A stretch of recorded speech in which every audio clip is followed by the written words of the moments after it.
A number of years ago, when we lived in Memphis, I was asked to conduct an evening devotional service for a church camp that was located in an immense, heavily forested national park along the Mississippi River. I had been in the park only once before, and that was during the day. But even then, it was very, very difficult to find your way because of the maze of narrow, twisting roads branching off in every direction and marked only with small, carved wooden signs set at ground level. Since it would be late when I drove out to the camp, the director said that I would have no trouble finding it if I followed the signs carefully. I did as he said, and had no difficulty finding the camp. Getting back out of the park, however, was another story. I thought I returned simply by going back out the way I came in, following the signs. So I didn't bother to ask for direction. Night had fallen, and as I drove away from the lights of the camp following the service, I realized that I had never been in a place quite so dark. The huge, gnarled old oak trees, which shaded the entire park and protected the campers during the day from the hot rays of the sun, canopied the roads, and at night formed an endless black tunnel, guarding against any intrusion of any form of light. It was as if the ancient trees stood there in a silent watch, guarding against the light coming in. And suddenly, I became lost. The darkness had cruelly swallowed the roadways, and the deep shadows played sinister tricks with a few landmarks I remembered from the trip into the park, by altering their appearance and making them seem strangely unfamiliar. It was as if the trees and the darkness had formed a conspiracy against all who were foolish enough to try to travel through their domain. Not a light shone anywhere as I drove on, and I became anxiously aware that I was wandering farther and farther away from any sign of life. And I began to panic. And as the panic rose within me, I began to drive faster and faster. Never in my life had I experienced such a feeling. I kept driving faster and faster, only to get more and more lost. The growing desperation, terror. Finally, I just stopped dead in the road, hoping to see anything, something that would lead me out. I peered into the darkness before me, but I could see absolutely nothing. Then, for some reason, I looked up, and through a slight break in the treetops, I noticed a reflection of lights on the night sky. And at first, I really wasn't sure what I was seeing. Then it dawned.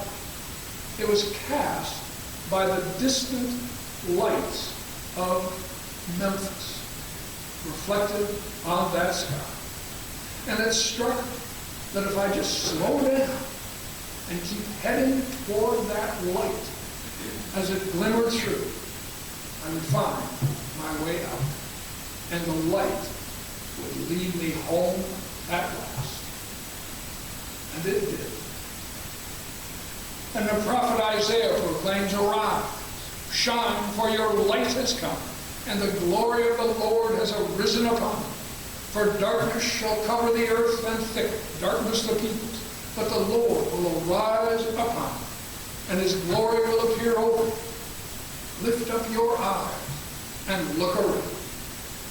And the light has come. The light has arisen upon us. The light that is Christ. And it is a light that can lead us through whatever darkness we find ourselves in, a light that can guide us, a light that can give us hope and lead us home to peace and joy And at the beginning of a new year, I can think of no better word to speak. Lift up your eyes and look around. Look for the light. Follow the light. Be something of that light. You know, often at the beginning of a new year, we wonder, what kind of year will it be? What will it hold for us? And Lord knows, this past year was the worst of years for many people for many reasons. And perhaps it was the worst of years for you as well. And so we hope that it will be a better year, a truly new year. Then again, perhaps it was a halfway good year for some people. And maybe some of them, and we too, hope that it will continue to be a good year throughout the new year. But either way, we wonder, what kind of year will it be? Of course, in a very real sense, we already know what kind of year it will be, what the new year holds. Like the Magi of old, we come and behold for a moment the Christ child. We come and worship on a Christmas Eve, and perhaps for a moment we experience something of God's own peace and joy and hope. But then, like the Magi returning home, fearing the threat of Herod, we too return to our world, and it is a world that still holds threats and perils and danger. A world in which it's easy to lose our way. And that is what we already know about the new year. Yes, there will be moments of peace and gladness, moments of great hope. And yet, too, the new year will hold much of the same perils and threats and dangers as the old year. The coronavirus still rages. Neither businesses nor jobs have yet returned. And many are up against it financially, struggling just to put food on the table and keep that roof over their heads, and all the other illnesses that can strike, and all that's simmering just beneath the surface. A single Christmas Eve does not change our world, nor does the clock striking midnight magically transform our lives. And so we already know that the new year, yes, will bring new opportunities, new possibilities. It also will bring some hard and painful losses. There will be sudden, surprising joy, and yet too days of darkness and deep discouragement. Days when we feel we know exactly where it is we are going. And yet days when it's like we've become lost in a dark forest and feel anxious and afraid, running faster and faster and faster in our panic and confusion. We know what the new year will be like. That's not the question. The real question, I think, is this: how will we respond to what the new year brings? How will we choose to manage what comes our way? What kind of people will we be? And the best answer is, look for the light. Follow it. Be something of the light. An author says something to the effect that Christ stands beneath the gateway of every moment, waiting for the seeing eye. And I like that. I really like that. Christ stands beneath the gateway of many a moment. Christ is present in so many different ways, offering us strength, hope, new life. And those moments certainly are moments of opportunity and possibility, but Christ is also present in the moments of pain and anguish as well. And if only we would lift up our eyes, if only we would look, if only we would respond, how different many of our moments would be. To look for the light each day means that. To seek Christ's presence in nearly every moment, to seek his life-giving, hope-giving presence. To stop in our busyness or just our lostness or our emptiness. Lift up our eyes in pain and anguish. Or look beyond the darkness and the chaos and see that light glimmering through the strength and healing Christ offers as he stands at the gateway of our life. And follow him. To follow the light is to respond with faith and courage, even when the way is uncertain.